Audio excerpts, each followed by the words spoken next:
Hello everyone, welcome to my channel O for organic.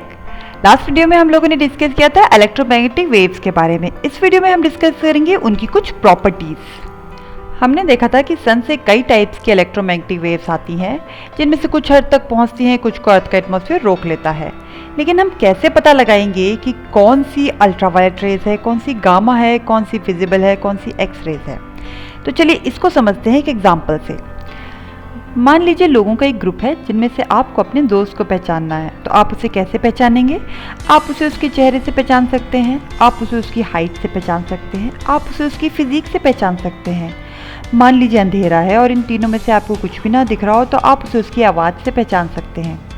तो आपने अपने दोस्त को या किसी भी इंसान की पहचान करने के लिए face, height, physique, voice etcetera इन कैरेक्टरिस्टिक्स का यूज़ किया। उसी तरह इलेक्ट्रोमैग्नेटिक वेव्स को पहचानने के लिए भी आप उनकी कुछ प्रॉपर्टीज़ का यूज़ करते हैं। तो हर वेव की कुछ फिजिकल प्रॉपर्टीज़ होती है जिनकी हेल्प से आप उन्हें पहचान सकते हैं। वैसे तो इलेक्ट्रोमैग्नेटिक वेव्स की कई सारी प्रॉपर्टीज़ हो सकती हैं, लेकिन इनमें से 3 प्रॉपर्टीज़ हैं जो बेसिक हैं, और वो हैं वेवलेंथ, फ्रीक्वेंसी और एनर्जी। तो चलिए सबसे पहले वेवलेंथ के बारे में पढ़ते हैं, लेकिन उससे पहले हमें कुछ छोटी छोटी टर्म्स को समझना पड़ेगा। यह है सेंट्रल एक्सिस। ये दिखाती है कि टाइम कैसे चेंज होता है और उस चेंज होते हुए टाइम के साथ वेव कैसे मूवमेंट करती है। मान लीजिए मेरे पास एक वेव है जो सेंट्रल एक्सिस से स्टार्ट होती है, उसके बाद एक मैक्सिमम डिस्टेंस ऊपर जाती है, उसके बाद फिर सेंट्रल एक्सिस पर आती है, एक मैक्सिमम डिस्टेंस नीचे ऑपोजिट डायरेक्शन में जाती है, फिर सेंट्रल एक्सिस पे आती है, फिर एक मैक्सिमम डिस्टेंस ऊपर जाती है, फिर उसके ऑपोजिट डायरेक्शन में नीचे आती है और इस तरह चलती रहती है। ये वेव अपने सेंट्रल एक्सिस से एक मैक्सिमम डिस्टेंस ऊपर जाती है, जिस पॉइंट को हम बोलते हैं क्रेस्ट। उसी तरह से वेव अपने सेंट्रल एक्सिस से ऑपोजिट डायरेक्शन में जब जाती है तो एक मैक्सिमम पॉइंट नीचे जाती है, जिसे हम बोलते हैं ट्रफ। वेवलेंथ का सिंपल मतलब होता है लेंथ ऑफ वेव, यानी कि वेव की लंबाई। मान लीजिए मेरे पास एक वेव है जो सेंट्रल एक्सिस पे पॉइंट ए से स्टार्ट होती है और सेंट्रल एक्सिस पे ही पॉइंट बी पे खत्म होती है। तो इस वेव का वेवलेंथ हम कैसे नापेंगे? पॉइंट ए से लेके पॉइंट बी तक की डिस्टेंस इस वेव की लंबाई या इस वेव की लेंथ होगी। वेवलेंथ को हम रिप्रेजेंट करते हैं ग्रीक लेटर लैम्डा से। तो इस वेव का वेवलेंथ यानी कि इस वेव का लैम्डा होगा ए से बी तक की डिस्टेंस ए बी।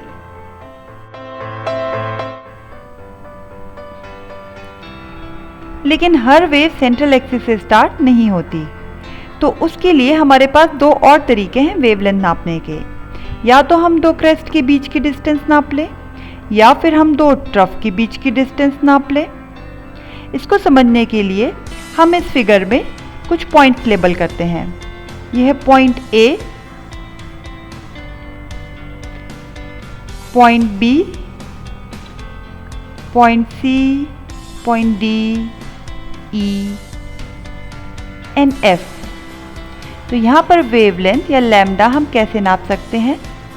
या तो हम जैसा हमने सबसे पहली बार किया, पॉइंट ए से पॉइंट बी तक की डिस्टेंस नाप लें, या फिर हम 2 क्रेस्ट की डिस्टेंस यानी कि पॉइंट ई से point F, E F distance नाप लें, और या फिर हम 2 ट्रफ के बीच की डिस्टेंस नाप लें, सी से डी, और ये तीनों की तीनों डिस्टेंस सेम होंगे। वेवलेंथ को नापने के लिए हम लेंथ की किसी भी यूनिट का इस्तेमाल कर सकते हैं। क्योंकि लेंथ की एसआई यूनिट मीटर होती है, इसीलिए वेवलेंथ की एसआई यूनिट भी मीटर ही होगी।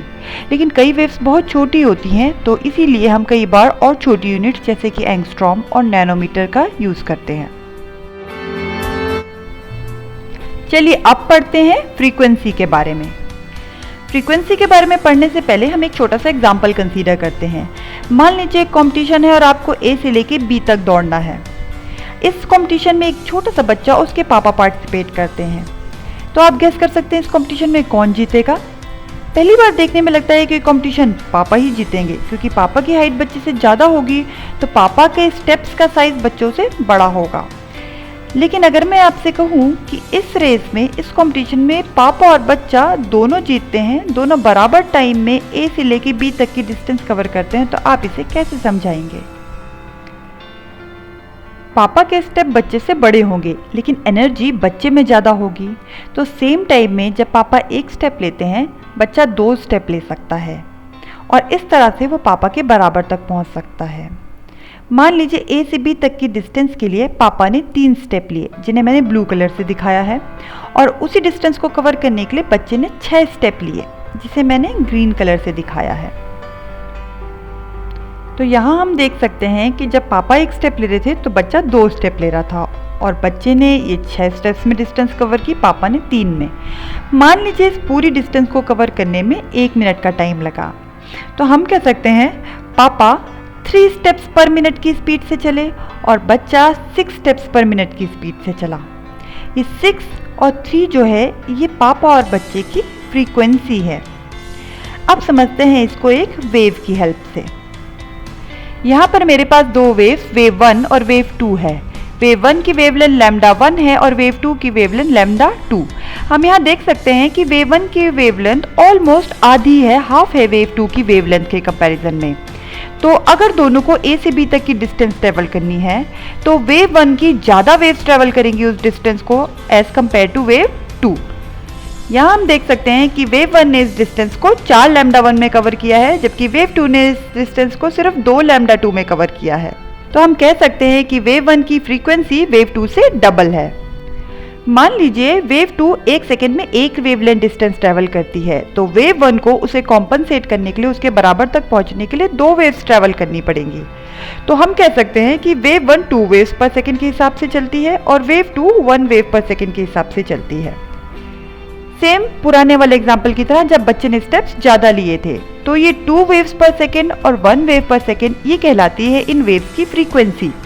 तो हम फ्रीक्वेंसी को कह सकते हैं कि नंबर ऑफ वेव्स जो पर सेकेंड ट्रैवल करती हैं।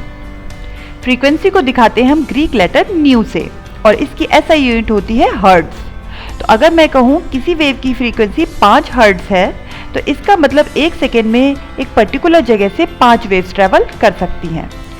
तो हमने यहाँ देखा कि जिसकी वेवलेंथ कम थी वेव 1 की, उसकी फ्रीक्वेंसी ज़्यादा थी, और जिसकी वेवलेंथ ज़्यादा थी उसकी फ्रीक्वेंसी कम। तो हम कह सकते हैं कि वेवलेंथ और फ्रीक्वेंसी इन्वर्सली प्रोपोर्शनल है एक दूसरे के। लेकिन एनर्जी का क्या? तो इसे समझने के लिए हम वापस पुराने एग्जाम्पल पे जाएंगे, जहाँ मैंने आपसे कहा था कि बच्चा उसी टाइम में ज़्यादा स्टेप्स लेता है क्योंकि उसके पास एनर्जी ज़्यादा है। इसका मतलब जिसकी फ्रीक्वेंसी ज़्यादा होगी उसकी एनर्जी भी ज़्यादा होगी। तो हम कह सकते हैं कि वेवलेंथ और फ्रीक्वेंसी एक दूसरे के इन्वर्सली प्रोपोर्शनल है, लेकिन फ्रीक्वेंसी और एनर्जी एक दूसरे के डायरेक्टली प्रोपोर्शनल है।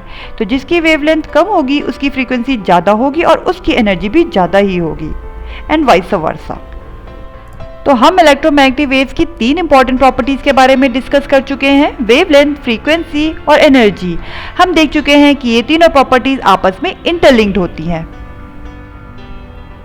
सन से जो वेव्स आती हैं उनकी वैरायटी ऑफ वेवलेंथ होती है, फ्रीक्वेंसी अलग अलग होती है, एनर्जी अलग अलग होती है।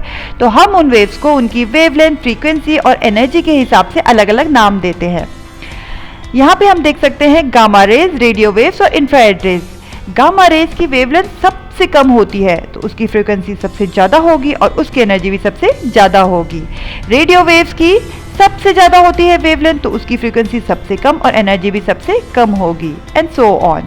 और इन सभी वेव्स को हम बोलते हैं इलेक्ट्रोमैग्नेटिक स्पेक्ट्रम। अगर ये वीडियो आपको पसंद आया हो तो इसे लाइक, शेयर और सब्सक्राइब करना ना भूलें।